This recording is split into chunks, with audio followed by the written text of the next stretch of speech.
being here today. It is good to be here. I'm going to show you my screen really quickly, and I'm going to ask you a question. I want you to look at the screen very carefully. Take your time, kind of tell me what you see, and let me know if there's anything familiar. So right now I'm going to be sharing my screen. I'm going to make this big here, bring myself down over here, and look at this. What do you see? Well, we see AppMex. Okay, we're all coin collectors, right? Hero Bullion. We got some stackers in the house. SD Bullion. And then we have Coinbase. So we have 4 sites here, and Coinbase needs to update their app. Last time Bitcoin was at 28,000 was a little while ago. So I think they need to do some work on their webpage. But looking here, what do we see? So AppMex, we're seeing a coin shop, bullion shop saying, utilize cryptocurrency. We have Hero Bullion, we have SD Bullion, utilize cryptocurrency for payment. Why are we seeing this stuff? Well, because it's a real thing. Now, my question is, I have been in the dark for a long time. I don't know what's going on. I'm not one of these early adopters. I like to look at coming into a market or coming into something with a little bit of knowledge of what's gone on, what the fixes were, what the potential variables are. So I kind of sit back, and I think I might have missed the boat on some of this. I don't understand what's going on. I don't understand how it's set up. And in talking with a good friend of mine, Azure Blue, he introduced me to the man that I'm going to be bringing up, and his name is Hercules. And I have dealt with a lot of people. You guys know the people that I have on my panel. You know the kind of guests that come on this channel, and they're all about protecting community and providing real reliable information. And so when Azure connected me to Hercules, I was like, oh man, I am so glad we met, because I have a lot of preconceived misconceptions and ideals about what this is. Can you do me a favor? Can you talk to me about it? But then would you be willing to come online and talk to my friends, the people who come and listen to me week after week, who are loyal to the channel, really want to know how to better themselves and their families? And he's like, absolutely. So I want to, without further ado, introduce you to the man, the myth, the legend, Hercules. How you doing, good sir? I am doing great today, Frosty. How you doing I'm today? doing really well. So once again, thank you for allowing me the opportunity to pose some questions to you, and more importantly, allowing opportunities for chat to ask their questions. So again, I just really appreciate you. Absolutely, no problem. I'm glad to be here. I love talking about Bitcoin. I'm just a regular guy like you who, made his way into uh, this realm, and I become a big believer over time and learned a lot about it. And I'm willing to share whatever I got in my head with you guys. Outstanding. So I have a question for you. Yes, Did you know that Bitcoin was actually around in the 1600s? in the 1600s. I did not know that. Absolutely. And it started with people in trading gold. It's actually probably been around for millennia, but we really know about it during this time frame. So think about it this way. You like the pirate history, the pirate lore? Yes, Okay, outstanding. So this is going to be great for you. When they had their doubloons, silver and gold, how did they test their metal? in those days, they used to bite it, right? The first Bitcoin. Ah, I got Anyway, y'all know that's where my mind goes, right? very So, good. I like it. so why don't you tell us a little bit about yourself, Hercules? Let's go ahead and bring this up. I'm going to leave those here because I want you guys to constantly keep in your mind that these are some major players in our community, some of the people that we buy from, and they all have Bitcoin or crypto in there for a reason. So tell me a little bit about your history, where you come from, and then we'll get into a couple questions that I've already posed to you. Sure, sure. Originally, I am in was in the medical field. I was a director of cardiopulmonary. I worked in that field for 30 years. Had really no interest in finance whatsoever, other than my 401k, which I didn't even know what equities I was in or anything. I just really had no interest in it. A lot of my friends did, but I really did not. What I did have interest in, however, was I was doing a lot of, I was actually into the health space, and I was purchasing products uh, around the country or even sometimes from other countries, Singapore, India, China. And as I was doing that, I came across a vendor who was offering a product at a 10% discount if I paid him in Bitcoin. And I had no idea what Bitcoin was. And this was in probably 2014. So I was like, oh, well, that's a nice discount. Let me figure out how to do that. So I started looking around, and Bitcoin at the time was $400 per Bitcoin. And so I had no understanding of it, but I figured out how to buy it, how to send it to them, got the products. And I was like, wow, that's pretty interesting because it was so much quicker and easier than what I had ever done with Western Union or credit cards, or any other way I've ever tried to transact. It was just simple. I mean, I used to get very frustrated if I had to Western Union money to another country because it was like jumping through 20 hoops. They asked me what it was for.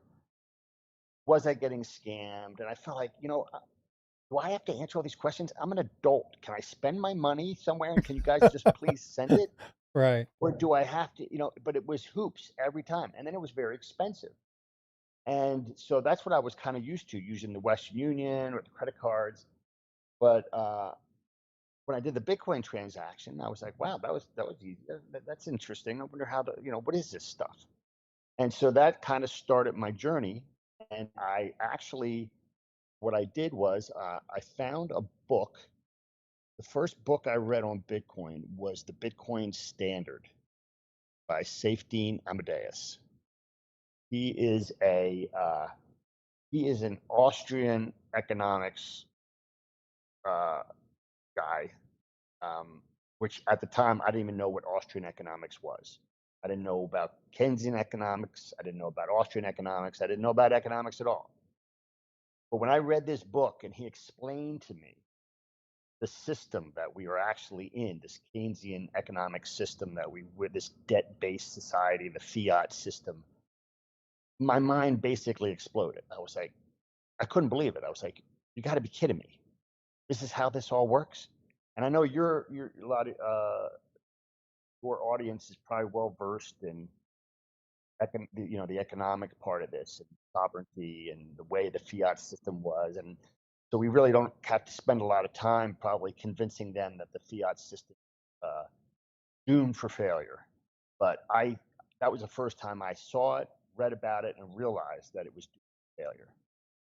And then he explained Bitcoin, and it just was like a light just popped off in my head. I just was, oh my God, this could be the greatest discovery of mankind. This could be to me, it was like when we went through and first separated church from state, right? That was a big part of our history. And I looked at Bitcoin and said, this is the opportunity to separate money from state and actually have everyone on a level playing field with their own sovereignty. And it just really grabbed me. And then I went down the path, started purchasing Bitcoin, started using Bitcoin, ended up setting up a node and running a Bitcoin node. And I've been buying it ever since. And I've become a big believer. I've rode the ups and the downs and the crazy speculative bubbles that have been in it. But what you look at in that is if you look at the chart on Bitcoin, you see these crazy speculative bubbles. But what I like to tell people is look at the bottoms. Look at the bottoms of every bubble. And that bottom, if you look at it, is really a beautiful exponential curve of people who actually get it, not the speculators, but the people who are like the they're adopting this. And it is, in my opinion, just not going to stop. You can't put the genie back in the bottle at this point. So I generally tell people, look, this is going to be this is going to be new technology. We are in a digital world, right? Everything is digital e-commerce. Yeah, you want to spread that out from the beginning, from 2008 on, and you'll see that this thing is just because we've gone from basically zero to $100,000 over. Yeah, just keep breaking that thing down, widen it up. We have gone from zero to $100,000 in about 15. Yeah, there you go. Now, you see those big speculative bubbles? That first one doesn't look so big. That's about when I got in back there when the line looks very small back in 2014. And yeah, right in there. And then as you come up, you see that first big speculative bubble. That was 2017. We hit $10,000, and then it dropped 70%. You can see where it dropped, and then we kind of cruised along. But if you kind of draw a line on the bottoms of that, look at that exponential curve up. And that's just disregarding all these speculative pops that we got, because those are speculators who really don't understand Bitcoin. They're just like, wow, this thing's going up. Let me take a ride and let me sell it when I think I had enough money. But the bottoms are the people who are realizing we need a new system sooner or later. I mean, I think we all can agree that this system will not last. We all don't know when it's going to fail, but $38 trillion of debt, um, leverage everywhere, a dollar that is backed by nothing, printed at the whim of the Federal Reserve. It just can't last. And at some point, as it cracks and as it breaks down, whether it'll be fast, whether it'll be slow, we're going to need a new system. And I believe Bitcoin is going to play a large role in that. So that's kind of how I got into it, and that's kind of my general feeling on it. Um, and I think at this point, it's riskier to not have some Bitcoin than to stay out of Bitcoin. So I want to ask you a couple questions. One of them is to let people know you and I talked about this a lot yesterday, right? Yes. Just kind of going through some stuff, had a couple of great conversations about, where we're at, what's expected, what we're going on. Steve just gifted a membership to Sean Leslie. Thanks, Steve. Appreciate you a ton, brother. Appreciate all your guys' support. Make sure you're smashing the like for the guest. I really appreciate Hercules being here. Um, but when we were talking yesterday, one of the things that was stated was you actually stack, right? You have gold, you have positions, you have Yes. physical, right? Absolutely. So Yes. what I want to be very clear about is what this is not. This isn't, oh my God, Frosty's jumped ship. He's left the metal market and now he's going digital. That's not what this is. All this is an opportunity for people to learn about something maybe they didn't know about. I have looked at finances differently over the last 10 years. And as you get older, we all do. There's opportunity here for some of us that have been around a long time and just don't get it, just don't understand it. Doesn't mean you have to. Doesn't mean you have to choose it. What's important is being able to understand options. Now, it's really easy for people to say, well, it's not physical. Okay, got it. It's digital money. It's not backed by anything. Got it. These are discussions that I want to address right now because they're common myths. They're common questions. And I say myth because if you take the premise of it's not backed by anything, well, neither is our money. So the argument is for physical, great. But you can't buy from AppMex using physical silver and gold. You have to have those other medians. You have to meet the economy. You have to meet the system where it's at. And so understanding your options is extremely important. So let's go straight into what would normally be the negative part of a live stream, which is let's talk about the myths and the problems that are there. Let's address these up front because I think that's where a lot of people might have some understanding that yeah, it's here to stay. Yeah, I don't necessarily want to do it, but you're having the conversation. You're not telling me I have to. Let's move forward. Sounds good. So, common myths are probably a good place to start. But when you and I and Azure talked, you said the number one problem with is this. So, number one problem with cryptocurrencies in general, why Bitcoin's a little bit different, but what's the major issue with Bitcoin? Well, the major issue, as I see it with Bitcoin, is just really the lack of understanding of what it can be and what it is. Because it's especially for guys like us, we're boomers. I'm a boomer. Um, you have to have an understanding of money, number one, and the flaws of the current money system, and the inevitability of its failure. And then you also kind of have to understand computers, which is not usually our forte either. As Frosty knows, as I had quite a bit of time trying to get onto the stream today. It happens.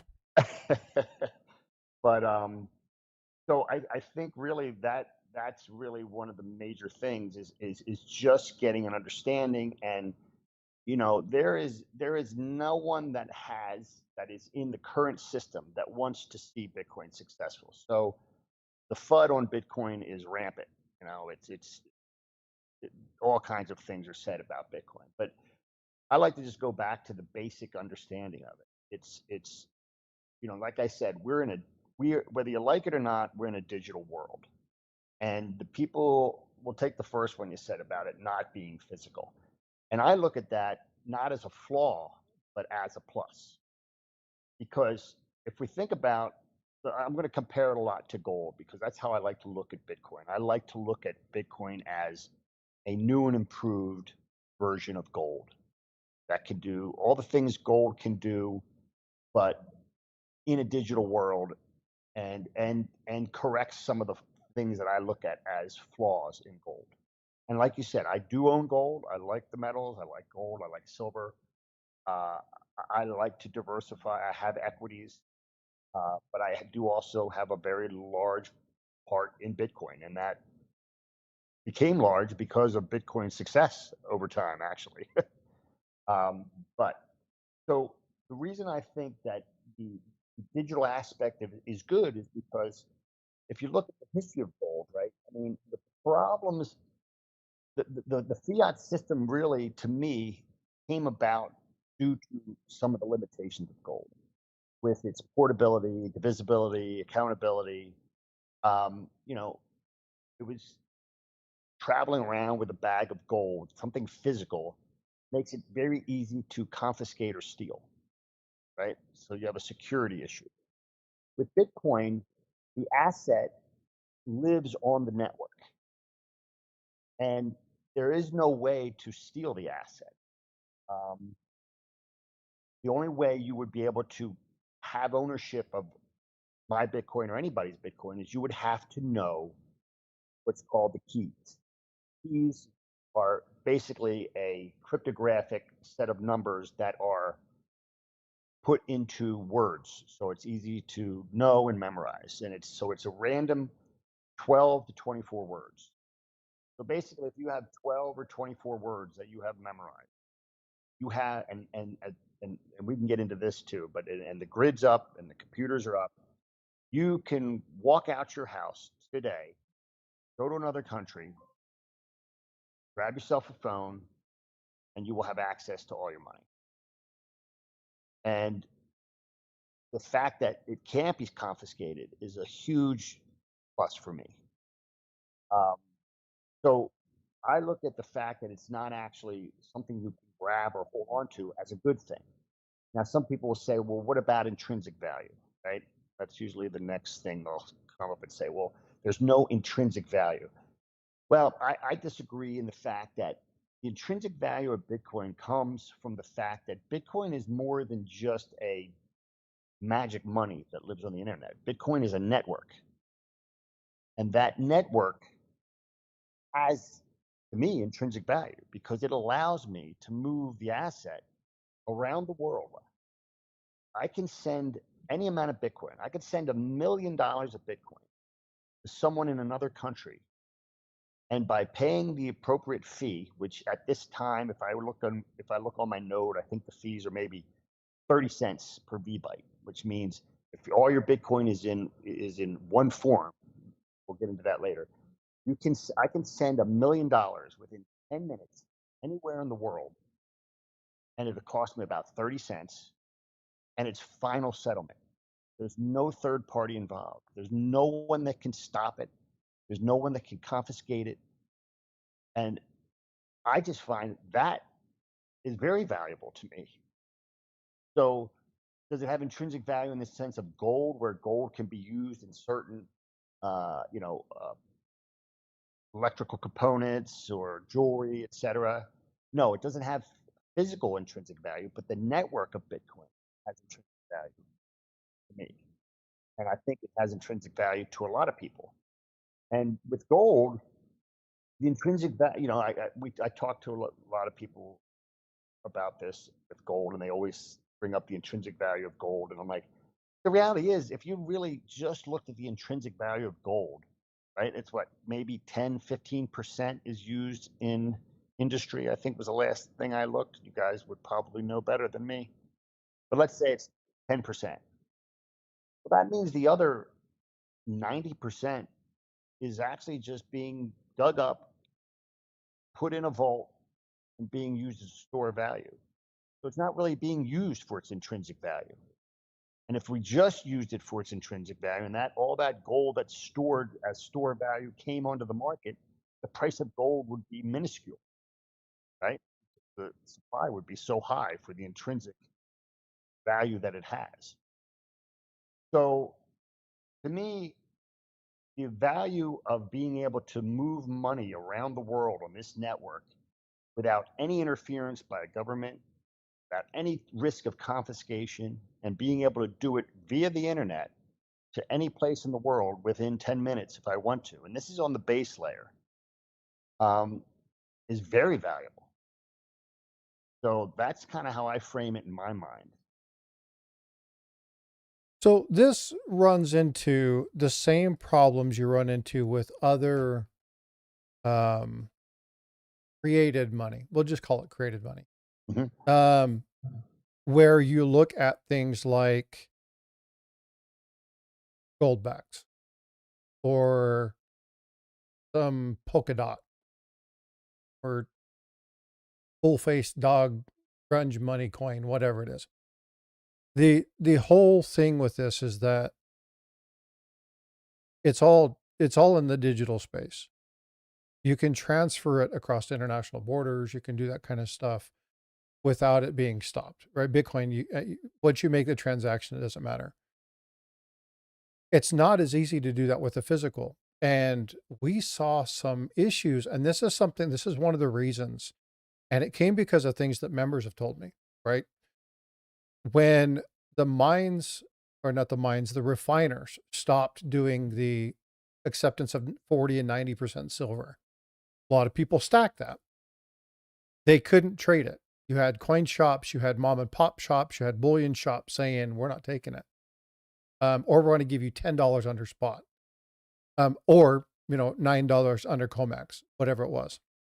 There were people that back in the 70s, 80s, Hunt Brothers, they've been sitting on silver for years because they missed the big jump in 2011. Was hoping it was going back up, and then it plummeted down. Eric Beyer, he comes on all the time, Copper Coins, had a coin shop doing 2011, and then silver plummeted down. So there were a lot of people who when silver hit that 54 range, we're like, we got to sell, we got to sell, we got to sell, and shops weren't buying it. So offloadability is limited in a network where you have a physical asset. Bitcoin isn't bound by that. And that was something that was intriguing to me because once you send it, the other person has it, the transaction's done. Um, One of the questions now that I have is coming to, um, if they ever kill the internet, then you have no access to the crypto. Talk about that. Sure. So that's when usually an argument that will come up to me. Well, what happens if Armageddon hit, right? Or the grid goes down. And my first thing I usually think about is, number one, if the grid were to go down, um, is it going to stay down? Number one, it's not like we're going to lose our ability to create electricity unless it's something really catastrophic. And if it's really catastrophic like that, my main thing is, how many bullets do I have? How many guns do I have? How much food do I have? And I'm probably not going to be worried about much anything else at that point. But let's say we're not going to go that bad.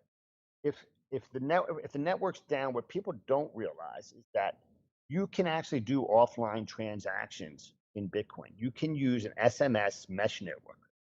Matter of fact, in places like Africa, they are sending Bitcoin via text messages with no internet required through SMS. You can send Bitcoin. There's actually a Blockstream satellite that is in our skies that can beam blockchain from node to node. So if you had a solar panel and $100 receiver, you could do Bitcoin transactions. You can use an amateur radio.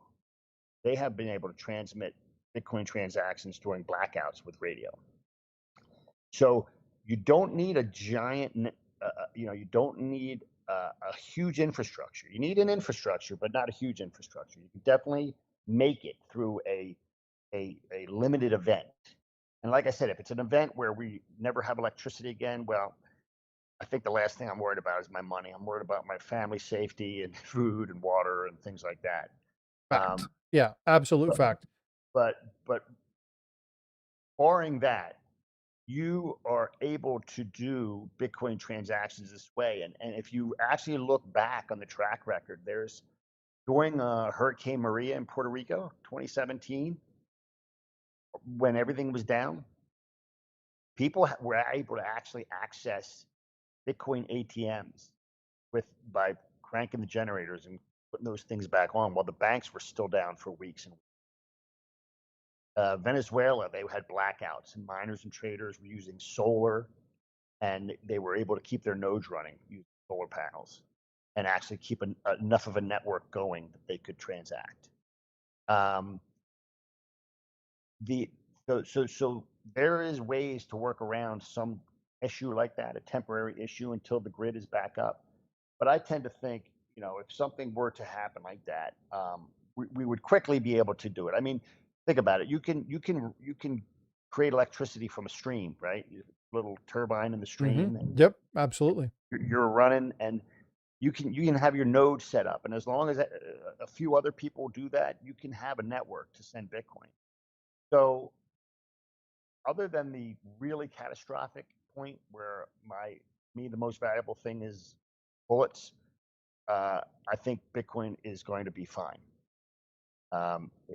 It can survive most issues as far as that goes.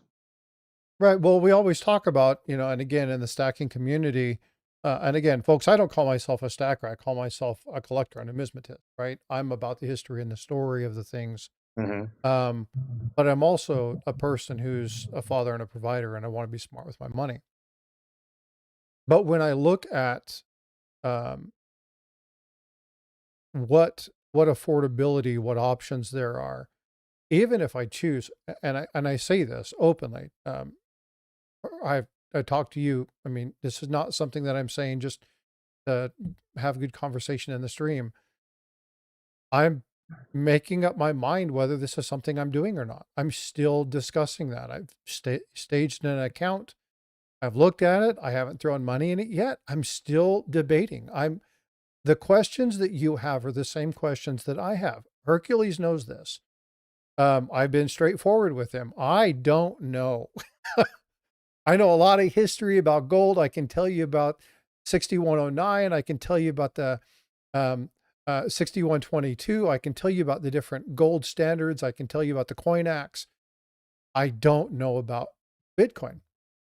So I'm still on the fence whether I'm going to go through this or not. This is not about trying to talk you into buying Bitcoin. This isn't a promo for Bitcoin.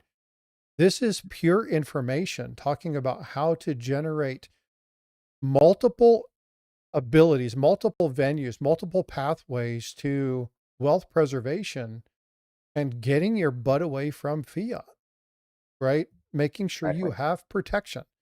Um, in the stacking community, free precious metals. Well, I mean, there's way more than that, but silver, gold, and lead. Those are kind of the stacker's premise.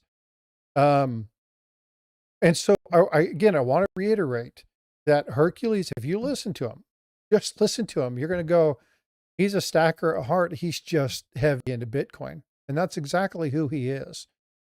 Um, Right. When so I when I when I when I make these comparisons to gold, I'm not trying to belittle gold. I'm just trying to, show the contrast of where Bitcoin is compared to gold, and how, like for instance, if that situation did come down where they said, okay, the grid's down. So as a person who stacks gold, uh, okay, so let's say in the gold stacker's mind, grid goes down, he's going to use his gold for transactions, right? That's the backup plan. But then I asked those people, I'm like, how are you going to secure that gold as you transport it? All the same problems. How are you going to secure that gold as you transport it? How do you know if someone's giving you gold? How are you going to audit and make sure that that gold is legit? Um, and if the systems do come back, which hopefully they all do, you're back in the same boat where you really can't transact with that physical metal via the internet. well, how So are you going to access the accounts you're supposed to be paying the bills with? Right. exactly, There's a exactly, lot of exactly. those Well, simple questions that are often overlooked. right, and I tell people this too. When they ask me about Bitcoin, I'm like, well, if you're, how much commerce are you doing right now via your computer? How many times are you going to a brick and mortar place and actually handing someone a bill where you could possibly go and hand them a gold coin or a silver coin? And I would guess to say most people are doing a majority of their shopping and transacting on the internet. Um, so, like I said, unless the internet's down forever, and at that point we got a lot bigger problems on our hands. Um, I just feel like you are not covering all your bases for preserving your wealth and being able to move your wealth and secure your wealth if you don't include Bitcoin. A man who believes he has every strategy broke down and understood without the help of advice of people in which he's accountable to is a fool. Hmm. So when you look at structure, you have to have fail safes, whether it be IT, your medical, right? Yes. If you're going to get them to the ER if they go into some sort of cardiac event, but you have a crash cart, Hmm. right?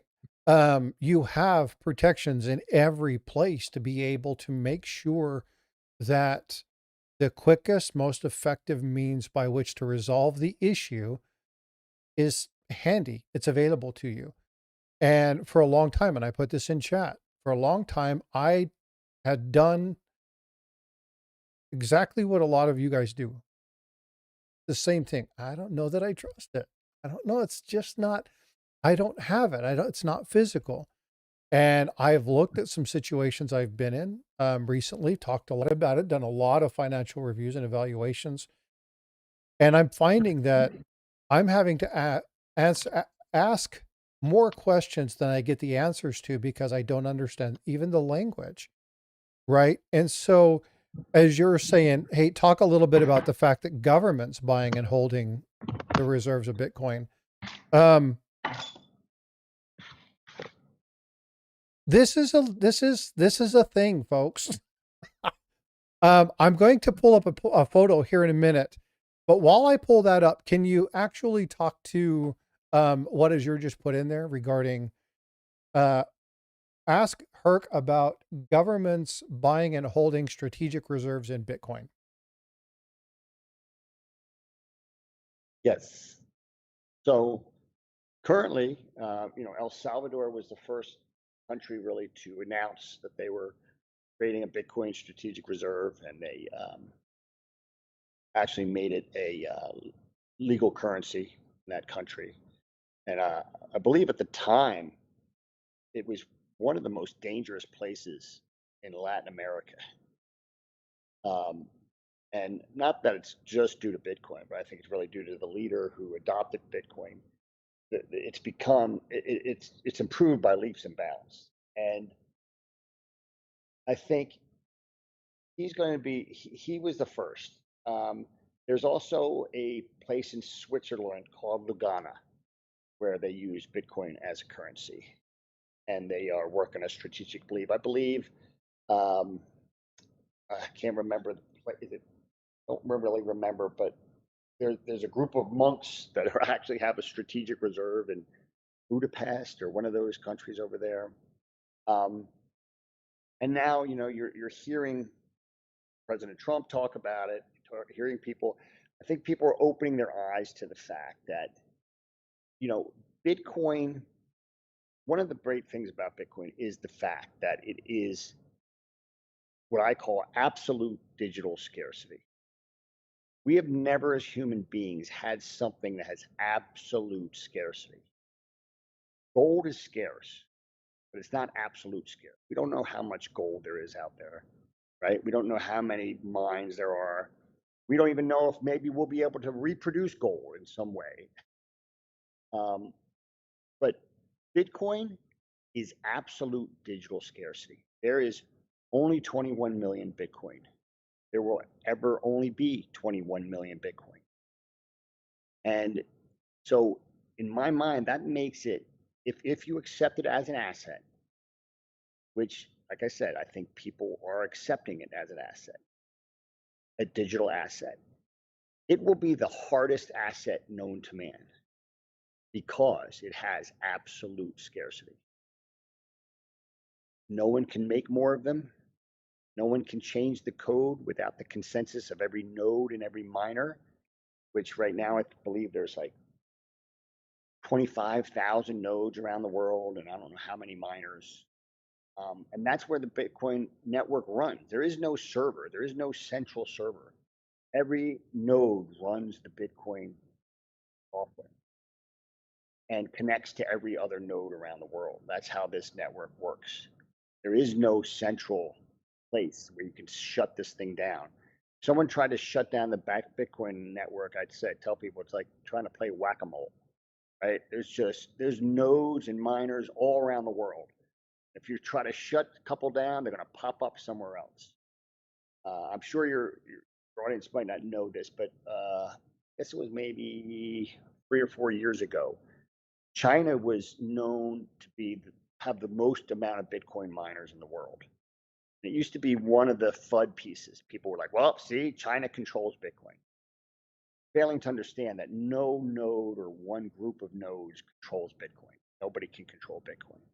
But they didn't like the fact that China had so many miners compared to the US and other countries. And at one point, I forget what year it was, but China outlawed Bitcoin. And they were like, oh, there we go. It's shutting down. It's over. It's done. All those miners are going to shut down and Bitcoin's going to die. Well, what people don't realize about the network of Bitcoin is that there's a little thing that the inventor or inventors made. It's called the difficulty adjustment in the hashing of the Bitcoin miners, so that as miners go offline, it gets easier. And as more miners come online, it gets harder. So when the network, when China outlawed it, we saw a big dip in what's called the hash rate. That's basically a way to extrapolate the power of the network, how many miners or how much power is being used to secure the network. And it dropped by almost 40%. And people were like, this is it, it's over. But what happened? Those miners just spread out all over the world. And now that hash rate at that time was about 300 e hashes. Now we're over 1 terahash. So it over doubled since that time. And the mining just spread out around the world. And this is a little caveat that I like to talk about too, because one of the things they talk about with Bitcoin is the amount of energy it takes to run these miners. And some people look at that as a negative. I look at it as a positive. I look at it as a positive because that's what secures the network. For someone to try to control 51% of the network, let's say, it would cost them billions and billions of dollars just to generate enough power to have 51% control of that network for an hour. I think right now they say at the price it is and the way electricity is, I believe it's over 1.8 billion an hour if you were going to try to get a 51% stake, let's say, in that network, which still doesn't guarantee you can do anything with it. But let's say we're trying.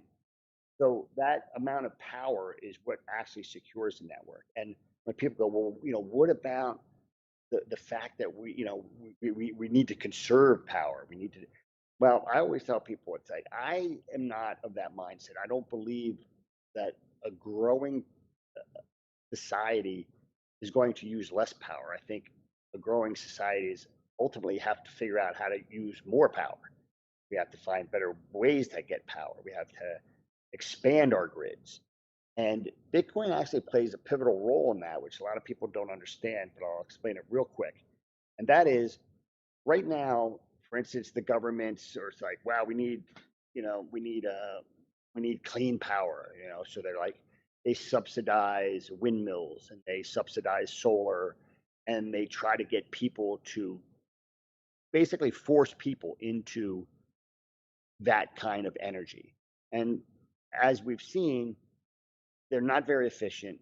They don't create enough power to really pay for themselves. So they have to be subsidized. And then, like, for the wind turbines, they end up rusting. They need a lot of upkeep, and then they end up failing. What Bitcoin does, Bitcoin miners, okay, when a miner is mining Bitcoin, it needs power. It gets rewarded for that power, though, because the miners are competing against each other to create the blocks, and the block is rewarded by giving the miner Bitcoin. That's how Bitcoin comes out of that 21 million reserve that was created, and how it's dispersed. It comes out via the miners getting rewarded for doing the work. And that work is to make the blockchain, the accountability of the Bitcoin blockchain, and to secure the network. And so these miners are making money. So they want to find the cheapest power they can find.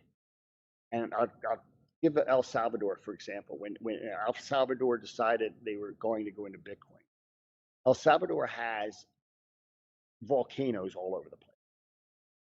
But no one was willing to put the front money up to create a geothermal network to increase their grid, because it's a lot of money up front, right? Someone will have to subsidize that. It's a big risk. So when Bitcoin came about, well, a Bitcoin miner can run over there, put up a little shed, put in 20, 30, 40 miners, and plug into that geothermal network and create electricity and start making money. And lo and behold, that's what happened. Bitcoin miners went out and started using the free geothermal energy, because they're going to look for any type of energy they can get, cheapest, easiest to use, so they can mine Bitcoin. And then as they mine the Bitcoin and create it, guess what? That grid and that whole infrastructure got built and paid for by the Bitcoin. So the Bitcoin actually paid for that expansion in infrastructure into the geothermal area for El Salvador, and now they use it as part of their grid. So Bitcoin is actually good for energy because it's a way to subsidize expanses into areas of energy that are like wasted, like the flare gas that is wasted in uh, um, the flare gas that's used for I'm losing the word right now. What energy is that when they have to light the flares to burn off the extra methane? You know what Chemical energy, or I'm I'm not sure. I'm tracking what you're. I'm I'm blanking out. I'm sorry about that. No, But it's okay. anyway, I do that all the time. Don't worry about it. so natural gas. So natural gas. When we use natural gas for energy, if you look at a natural gas Oh, plant, you'll see these giant flares burning because they can't capture all the natural gas. right. So Yeah, they have to absolutely. burn. They You have have to to do the burn it burn off, off. Right. right? Yeah. So it's wasted energy. Well, Bitcoiners can go in and capture that energy and use it for miners. And then as those miners expand, you can actually, Texas has done this where that mining community expands, is using that energy, and it becomes part of the grid. And the Bitcoin miners can then shut down when they need more energy and expand. And so Texas, via Bitcoin mining, has actually been able to expand their grid in a way that was paid for by the Bitcoin miners, as opposed to a government forcing it or subsidizing it. It's just an interesting caveat of Bitcoin that people don't really think about, where it actually can financially support the expansion of our grid because it's out there hunting for cheap, easy energy.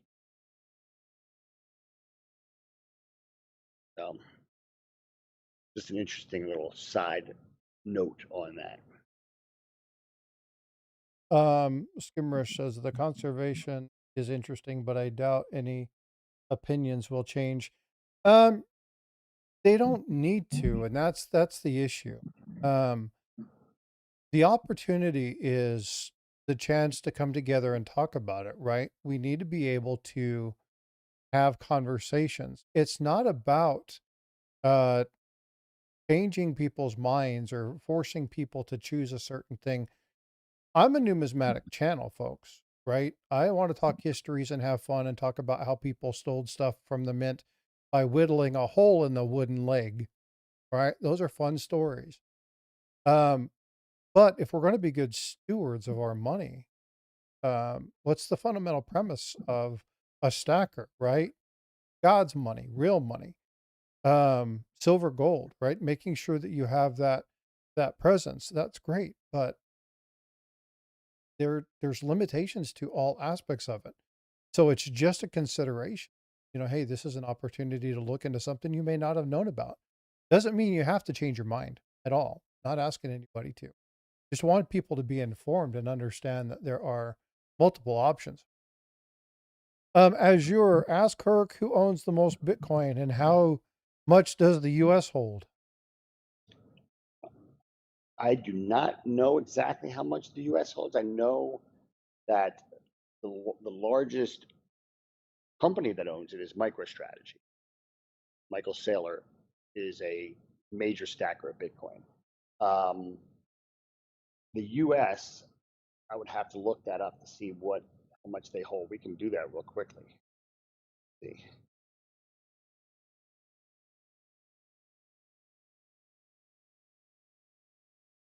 And then there's another question. I'm going to pull it up on the screen. You don't have to answer it yet. This is a question that you kind of touched to that I want to address because this is something else that many gold people like the fact that it's a finite amount.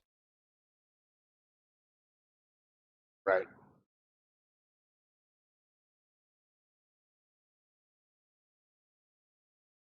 Get this for you real quick. So Gold Maple, I have a question for you. All right. If you have gold and you have to send it to a family member who lives 500 miles away,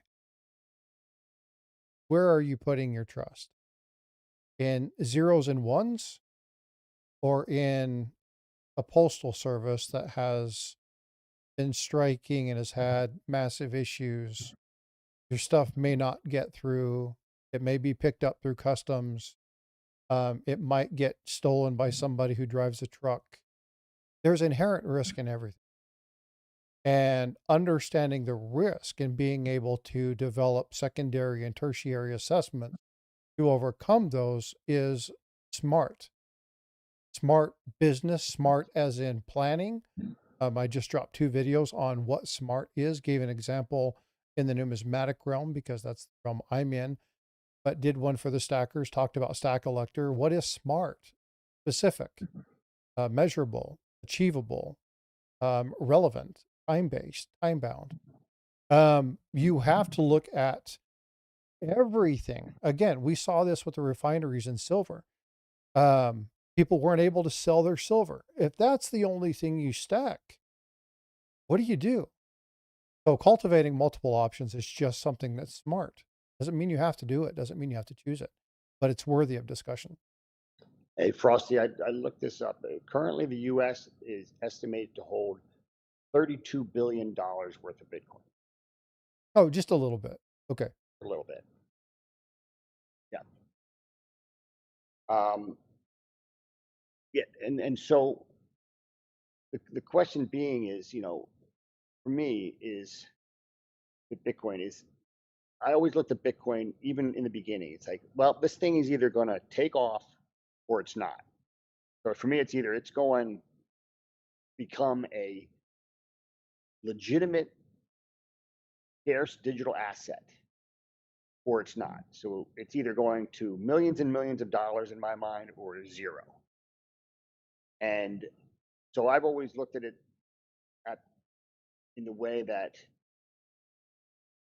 I'm going to take a small risk, a small portion of my portfolio, so that I do not miss that boat if that is indeed where we're going. And as I said, as the years went by, because of Bitcoin's expansion, it became a large part of my portfolio Right. because of the growth. But I continue to stack it the same way. I stack a small amount every week, just like I do with my gold and my silver. I buy a little bit all the time, and that's exactly what I do with Bitcoin. Because as you said, you're nobody knows what's going to happen. We're all hedging our bets. We don't know. What we kind of know is that the fiat system won't last. That's kind of inevitable, right? Because they're going to continue to print money. And as they continue to print money, the value of money goes down because they need to print money. They can't even pay the interests to the bondholders without printing money. So the print is going to happen. The dollar is going to fail at some point. And when it does, equities aren't going to be a great place to be because they're all based in the dollar, right? So we're looking at hard assets. We're looking at real estate. We're looking at gold. We're looking at silver. And for me, Bitcoin is a piece of that. And like you said, I don't even try to sell it to anybody. I'm just that is my opinion. And when I'm looking at the trajectory of what Bitcoin has done over these years, to me that looks like an adoption curve. Yeah. How about you look at the screen? I love showing this to people. This is one of those things that as you compare, people are like, well, I would rely on the stability of silver over Bitcoin. Here's the histories of both. Yeah. And you can see there's something very similar about it. Yep. You talk about volatility. Yeah, we get there's potential volatility. I fully understand that. Silver is an extremely volatile metal. Yeah, it's up, but when you look at the 200-day moving average, it's sitting around $38. What happens if it decides to settle back at that? That's the floor. Is that a problem? Hell no, it's a buying opportunity, right? Exactly. Exactly. So if you get so strung up on the idea of the fact that it's going to drop, you miss the boat. As you told me something, or you told me something, I don't remember which one it was. I've heard so much great information from both of you recently. And I'm going to paraphrase this and I'll probably get it wrong, but it was Berkshire Hathaway's owner. And he said, and I forget his name off the top of my head. I always forget his name. Buffett. Warren Buffett. Thank you. He's like, fear in the community is a good time to buy. Yep. And happiness or something in the community is a good time to be fearful. Yeah. Buy the blood, sell the euphoria. Right. Yeah. And so when you look at that, it's like, oh my God, there's so much wisdom in that when it comes to finance. When everybody's so sure, isn't that usually when look at the housing market and stuff like that. And so again, it's really easy if you step back to look at this short term. When you're talking about finances like this, we're not talking short term, right? A lot of you guys say you want to buy silver and gold and hold it until, you're cold and, people are going to have to pry it from your cold dead hands. I would do the same for Bitcoin. I still haven't pulled the plug, folks. I don't know that I'm going to do this. I might do something else. We have to talk, because I need to know more. But I'll tell you what I've started to understand. You cannot deny the fact that countries, major businesses, and even into coin collecting, people are utilizing this as a method of financial transaction. There is, and I tried to find this and I can't find this. I showed it to you. It's called the technology adoption. You and I talked about this quite a bit, Yes. in a couple times that we have talked. And there's this gap in adoption. There is this phrase, and move this. Oop, yeah, that's not horrible. There is this phrase, that is, it's kind of etched into the left-hand side of uh, or the bell curve, and it's the chasm. And Bitcoin is in that chasm right now. There are many other things. I'm talking to somebody, Tiger Stacker, about him, and I love to argue about the efficacy of gold backs. You and I discussed this too. Yes. What is the efficacy of those? I think, for a collector's piece, if you want to have a couple, great. Don't stack the demon things. You have to have an awareness. We have had silver 90% and 40% for a half a century, if not way before then. You're looking 150 years of silver in our coinage, and people still don't know the value of it. So it's hard to talk values when you're looking at all of these things, because if you don't understand the inherent topic, it sounds scary. It sounds kind of offsetish. But in the stacking community, this is a great trivia thing that I frequently ask people. Do you know how many, the percentage silver and gold? And it varies a little bit depending upon where you ask, but it's roughly a single digit percentage. But do you know what the percentage of people who are actual like stackers, the people who actually store and save silver and gold? You know what that percentage is across the US?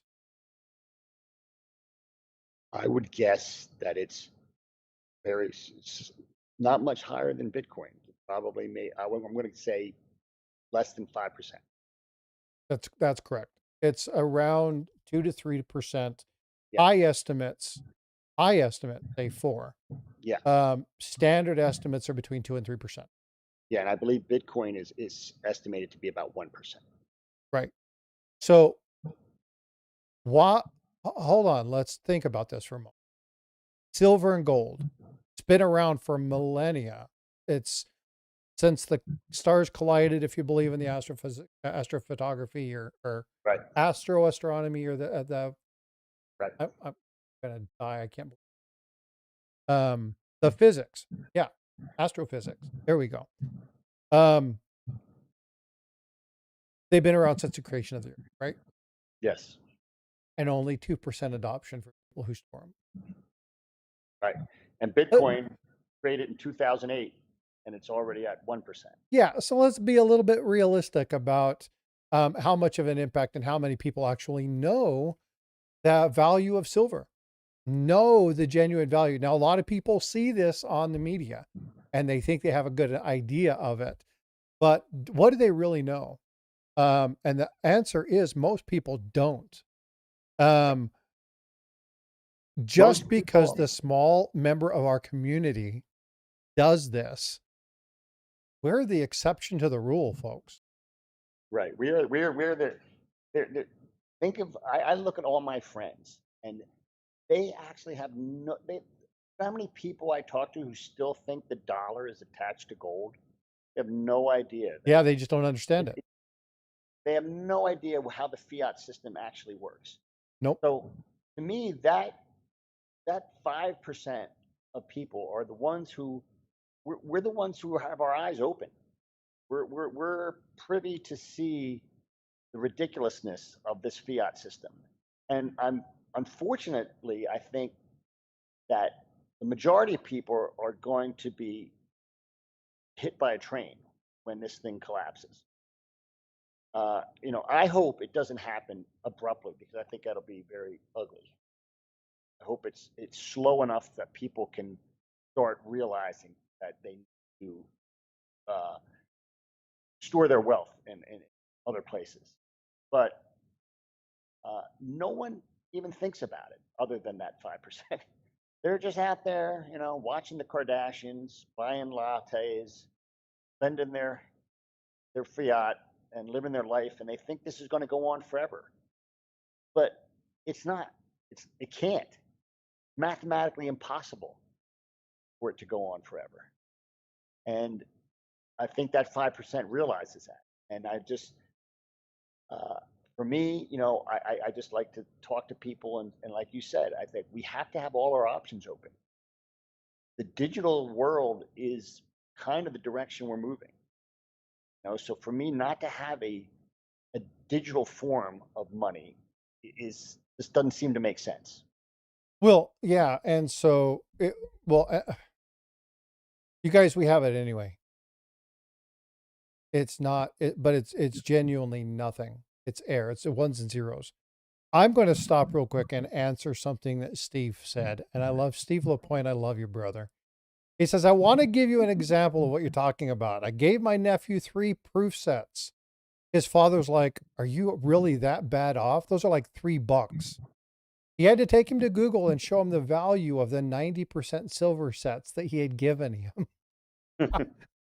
Yeah, people don't get it. And folks, just because we're in the community, we're in the stacking community. We know a lot of stackers, hunting gatherers, and metal detectors. I call them hunter gatherers. Right.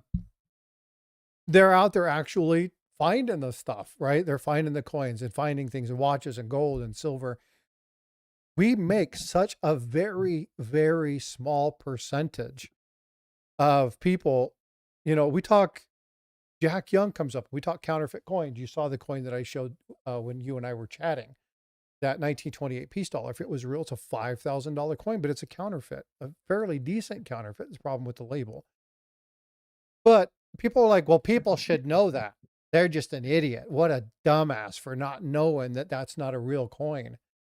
Like, you work in this industry. You are less than 1/100th of a percent, 1/100th of 1% of people who study this. Right. It's our job to educate. And so when we have opportunities to learn, that's what this channel's about. Creating networks, creating relationships. You guys know the quality of people that come on my channel. These are people who have volunteered, they donate their time, they come up because they want to help the community. And this guy, he's part of my network now. He is one of those guys who's really looking to just teach people. He's not trying to sell it to you. He's not trying to do that. All he's trying to do is inform and educate you. And I really want people to understand that I'm not telling anybody. This isn't financial advice. It's information. It's the one piece of information that you may not have had that may go, I don't care about that. Okay, doesn't matter. But you know what? There may be somebody that does. And when you, and again, don't let other people, I like what you said, Go Maple. Don't let other people play with your money. But I'm going to tell you the most important word in this is accountability. You guys aren't accountable to me at all. I don't hold any one of you accountable for anything that you do. I don't have that relationship with any of you. Iger, yeah, we have that different thing. But I am accountable to each and every one of you because I want to make sure that I provide accurate, reliable, and true information. That's it. And so I want to ask one other question to you. We'll kind of start wrapping this up. We've got about or no, it's only 9:30. I got another hour, never or a half hour. Looking at a question that was posed. This is something that you and I've discussed. I'm trying to don't have my 400 windows open. SFK Kim Skiff SF Kimrush. Yikes. Let me try that again. Can you discuss frustrated. Okay. Can you discuss theft? I keep hearing the potential losses related to hackers. Quantum Yes. computing. Yes, we can go into all that. Let's do that. Real quick though, you were talking about education, and just for anybody who's interested, I have 3 books that I originally read on Bitcoin. So I'd just like to put them out there in case anybody actually wants to read those books and get a little more information about Bitcoin. The first one is The Bitcoin Standard by Safety Amaeus. I think I told you about that one. The second one is Mastering Bitcoin by Andreas Antonopoulos. That kind of gives you like the technical parts of Bitcoin. In other words, how the computer program works and things like that. Where the first book is more about its use case in finances. And then the third one is called Inventing Bitcoin by Jan Pritzker. And it's a very short, clear, good intro for people who are looking to educate themselves on Bitcoin. So just want to put that out there in case anybody wants to expand their knowledge any further. Those are 3 books that I would recommend. Okay, well, what I'm going to do is just a moment. I would like you all to do me a favor. I want you guys to be putting in chat, commenting, do it for the next 2 or 3 minutes, be putting something into chat. I just purchased Inventing Bitcoin, and I'm going to give it away. So just so people can read about it. If you're interested in learning more and that's something that you're interested in getting, comment in chat. That's all you got to do. Comment it in chat, and I will then draw a name later on, and at the end of the stream, I will get this book in, I will get your information, and then I will send. Very cool. Yeah, so let's talk about the many of you guys here like, oh, Bitcoin was hacked. Well, let's just first start off by saying Bitcoin has never been hacked since its inception. The Bitcoin network has never been hacked. The Bitcoin network has the the guy who made the Bitcoin network, whether it was a man or a group of people, uh, they're anonymous, so nobody knows who did it, um, and they walked away. But when they did it, they locked up a certain amount of Bitcoin that's worth quite a lot of money. I'd have to look up exact amount, but it's a lot of money, by close to $1 billion. And one of the reasons that money was left in a wallet and walked away from was almost as a bounty to say, here's a wallet on the Bitcoin network. Go at it, hack it, take it if you can. And it's been since 2008, and every hacker in the world has tried, and it has not ever been hacked. So it is the most secure network that has ever been developed by man currently. When you hear that someone lost their Bitcoin or Bitcoin was confiscated, that is what that is when you purchase Bitcoin, you usually do it through a broker like Coinbase.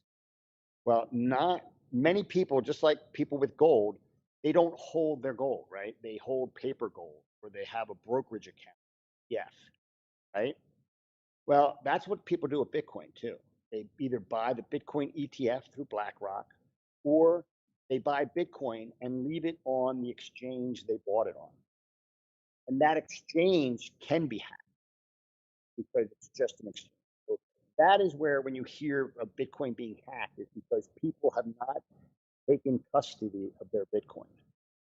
By taking custody, what I mean is you take the Bitcoin that you bought, and instead of letting the brokerage account like Coinbase hold that Bitcoin for you, you transfer it into your cold storage wallet where only you have the keys to.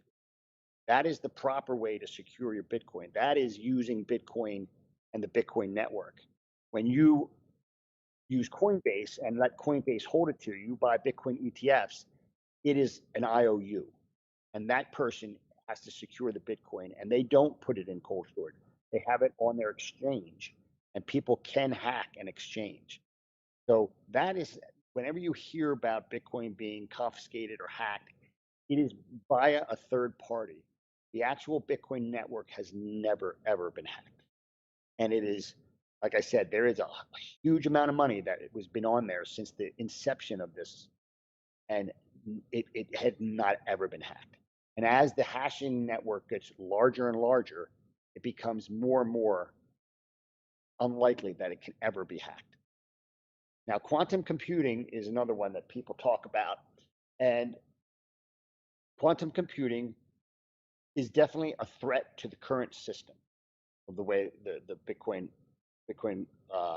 hash is done, and because the keys that you possess, like I said, it's either 12 or 24 words that are really ones and zeros, right?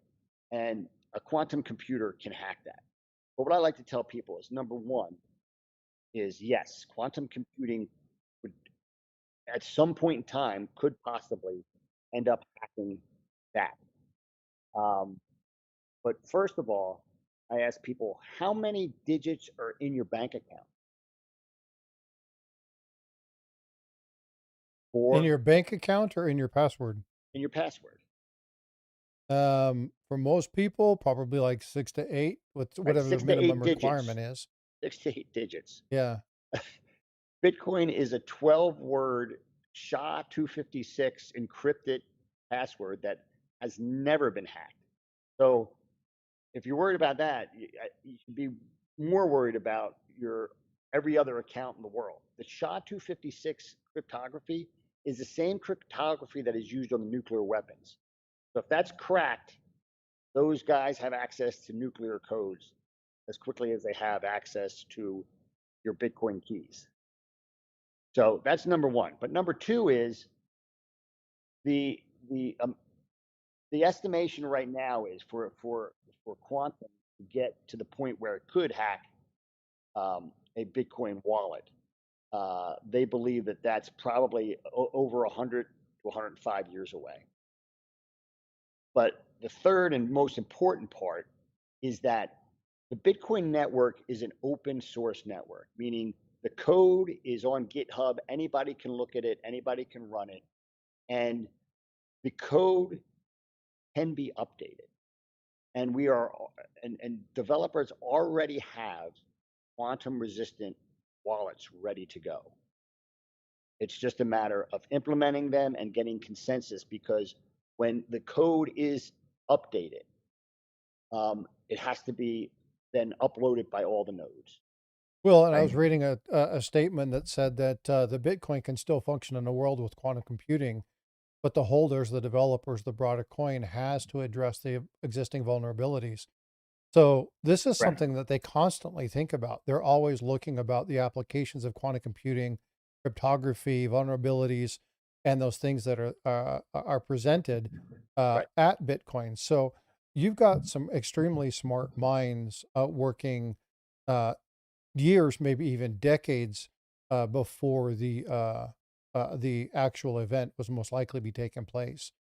Right. Um, And I always tell people it's very similar to, hackers that in your computer now. It's always a battle, because whatever quantum gives the hackers an edge, it also gives the developers an edge on security. So there's always it works on both sides of the line. We can implement quantum computing to make quantum resistant security. So quantum computing is something we definitely got to keep on the radar, but it's nothing that I don't think cannot be can be fixed. Like I said, they already have fixes ready to go, um, and I think, yeah, Bitcoin might be a target because of the money, but like I said, that if I had if let's say someone had access to a quantum computer, aren't you going to go for the low hanging fruit? That would be all the banks, oh, all absolutely. Yeah. every system you currently use would be hacked prior to Bitcoin, because that would be the hardest thing to hack. Well, folks, remember that I live north of San Antonio, and it wasn't many years ago that we had an actor hack the power grid as well as the financial system here in Texas, um, to show the amount of vulnerabilities that were there. Um, they happened to do it at the same time a major ice storm was coming through, and they crippled the holy hell out of our system. Um, a lot of people were like, "Oh, it was a storm. It was a storm." No, go look back, and they will be quite clear that it was there was an actor during this time frame who was taking down, and they were hacking the system. So those kind of upsets in infrastructure are going to be way more significant, and they're lower hanging fruit than crypto. Yeah, there's a lot of money to it, but again, remember that there's a ledger for the location of every single Bitcoin. When it moves, you can track it. Every single Bitcoin, Right. every Satoshi, everything, right? So you Yes. know where it is at all times. And at any point in time, like I said, it's going to be the wallets that have the susceptibility, because they can a quantum computer could, just run a program and figure out those 24 cryptographic words and say, there's your wallet. But that wallet, you can move that money out of that wallet into a quantum resistant wallet in minutes. Once those wallets are put onto the network. So I'm not very concerned. I think it's something you definitely have to think about. But as you said, the systems that we rely on today are hackable with non-quantum. They're not even close to quantum resistant. Fact. The strongest network and the most likely network to be quantum resistant is Bitcoin, because it uses the same cryptography as our nuclear codes. So um, again, something to keep an eye on, but I think that it's being thought about. There's already fixes in place, and I think got quite a bit of time to really hash all that out. And I just don't think that there's any other network that's any safer than Bitcoin against a quantum attack. No, and again, beat quantum computers confuse me too. So don't feel bad. That's something that I fully expect not to be discussing anytime soon on this channel. But what's important here again, and Gold Maple, I understand what you're trying to say, but again, what Hercules said was the exchanges get hacked, not the Bitcoin system itself. When you're looking at stuff, make sure you understand the difference between the exchanges, the nodes, and what is actually Bitcoin versus what is third party. Because this is where misinformation comes out. People who think they know what they're talking about that don't actually understand the language of the infrastructure. This is why I'm not talking about it. This is why I have somebody up here doing that. Somebody who genuinely understands this. Somebody who manages. You have how many Bitcoin? Well, you don't have to tell me that, but Yeah, I won't be divulging that. yeah, no, but you understand kind of what I mean by that. So again, it's just understanding that there are there are vulnerabilities, but you don't have to necessarily go through an exchange. Is that correct? Correct. You can do there's ways to do it peer to peer so that there's no KYC and you can get Bitcoin strictly peer to peer. There's a website called Hodl Hodl that I've used, and there's about 4 or 5 other exchanges that not exchanges, but sites that will hook you up with a peer to peer network that you can get Bitcoin, buy, get Bitcoin. So yeah, there's definitely ways to do it without an exchange. But regardless, there's nothing wrong with an exchange as long as you take custody of it as soon as you purchase it. Because the whole point of Bitcoin is to actually have ownership of something that no one can take from you. And to leave that in the hands of a third party defeats the whole purpose. I mean, just a real quick story on that. Like, my father was into finance long before me. Kind of got me. He's the one who told me to set up the 401k and do all that stuff. And when I first got into Bitcoin, he was not very. He didn't understand it. Thought it was, Ponzi scheme or a scam or whatever. And years went by like that. And then recently, he lives overseas and he's had to do transactions across borders. And as he would do these transactions, sometimes we'd interact and he'd be like, man, what a pain in the ass this was. And this happened. And, or this government said I couldn't do it, or I couldn't, this stopped. And then just recently he had an issue with, it was actually a mistake done by the IRS where they assumed he owed a certain amount of money, which he actually did not. But they went into his accounts and locked all his accounts on him. And all of a sudden, he has no access to any of his money. And he's like, this is ridiculous. I didn't even do this. Like, it was a mistake. And all his accounts were locked. And at the same time, his bank decided to go through and change the debit cards that they were using. And he's living in Indonesia at the time and had no way to get new debit cards to him. So he was at a point where he had no access to his funds. And I was like, this is why we Bitcoin. If you have a Bitcoin account, there is no one that can stop you from transacting.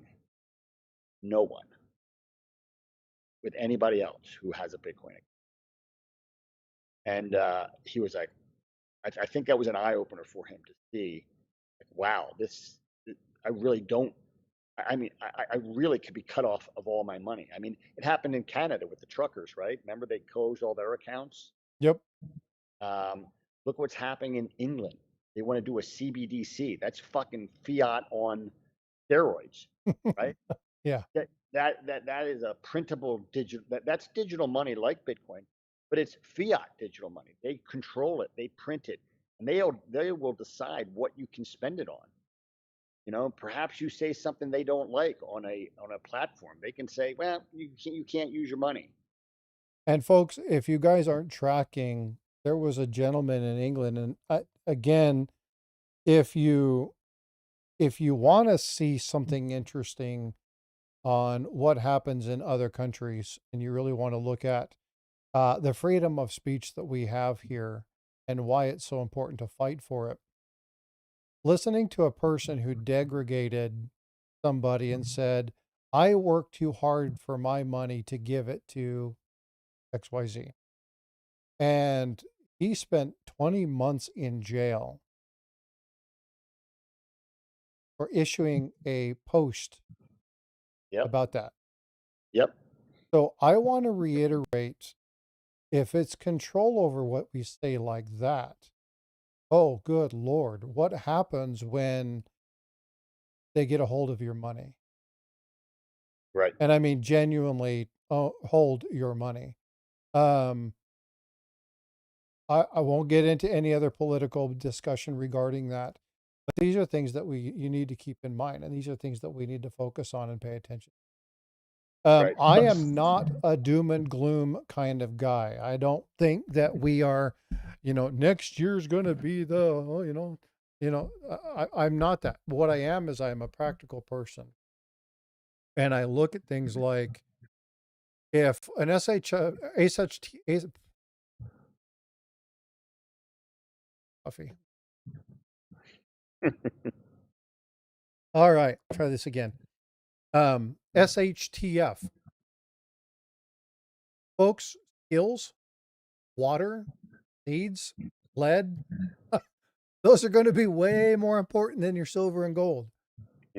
Getting access to your money is going to be something that happens in time. You're going to worry about survival. You're going to be worried about getting water, maintaining your water, keeping the water that you have.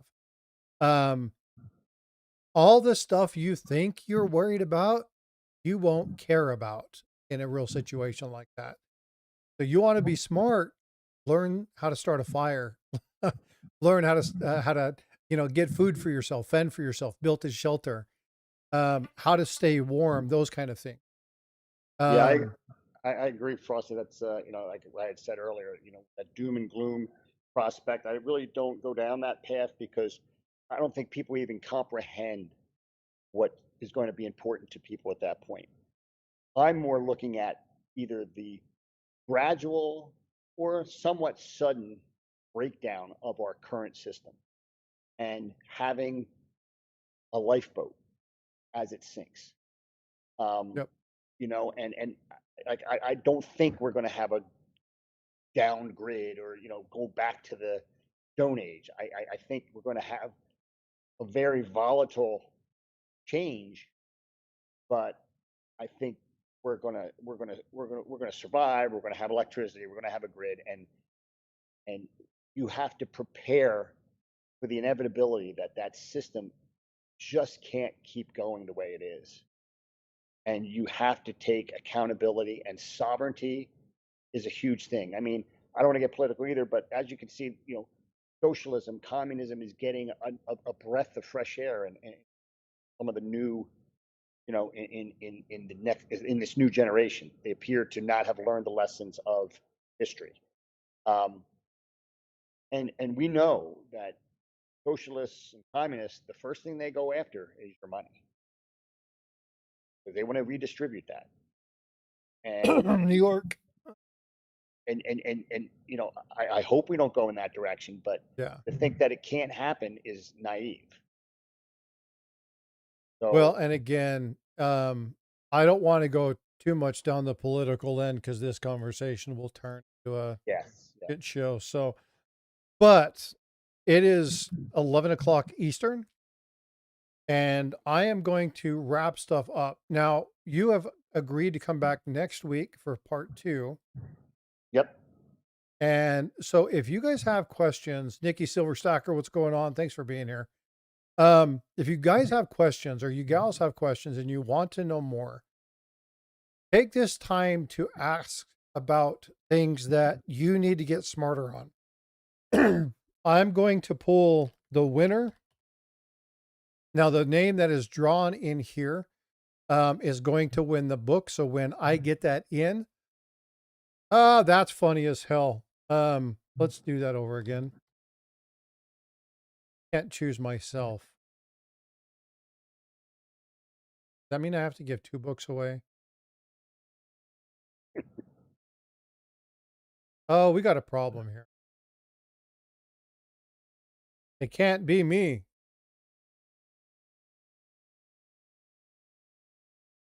No joke. I owe 3 books away. THS. Okay, so THS, I want you to send me. Well, I chatted a lot today. Maybe that's what it was. THS, send me an email. And then what I will do, I need to play the lottery. Yeah, well, I normally don't chat. So I think it tells you that if you chat, you have a better chance.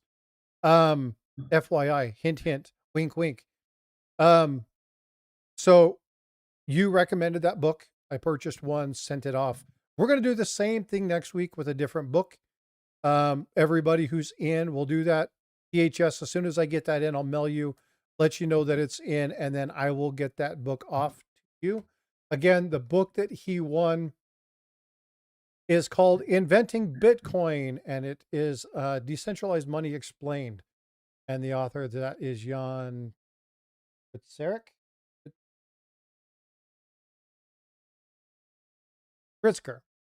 Jan Pritzker.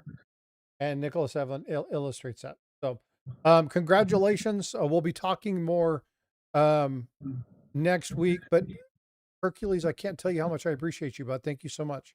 Hey, thanks for having me on. I really appreciate it. Yeah, let's do it again. If anybody has any questions, I'll answer them best I can. If you have people that want to know more about this, you have a kid that you're trying to teach about diversification. You know what's going on with your family. You want to talk to maybe your spouse, your significant other about taking this as an option. Share this with them, right? We're going to be back next week. Form your questions and bring them in. We'll talk a little bit about how to get started, places you recommend, places you want to avoid. We'll talk about that exchange thing and kind of answer those types of questions. Sound good to you? Sounds great. All right. Thank you guys so much. Hey, you know what? As always, be well, be blessed.